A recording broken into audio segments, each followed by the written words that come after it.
భారత్ దక్షిణాఫ్రికా మధ్య జరుగుతున్న 5 మ్యాచ్ల సిరీస్లో భాగంగా మూడో టీ20 మ్యాచ్ ఆదివారం ధర్మశాలలోని హిమాచల్ ప్రదేశ్లోని ధర్మశాల క్రికెట్ స్టేడియంలో జరగనుంది. ఇప్పటికే మొదటి మ్యాచ్లో భారత్ గెలవగా రెండవ టీ20 మ్యాచ్లో సౌత్ ఆఫ్రికా విజయం సాధించింది.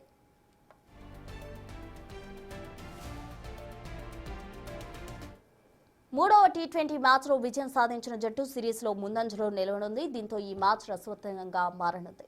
మరోవైపు భారత్ కెప్టెన్ సూర్యకుమార్ యాదవ్తో పాటు వైస్ కెప్టెన్ గిల్ కూడా దారుణంగా విఫలమవుతున్నారు. ఇక రేపటి మ్యాచ్కు శుభ్మన్ గిల్ దూరమయ్యే అవకాశం ఉన్నట్టు తెలుస్తోంది. దీంతో ఓపెనర్గా ఎవరు వస్తారనేది ఆసక్తిగా మారింది.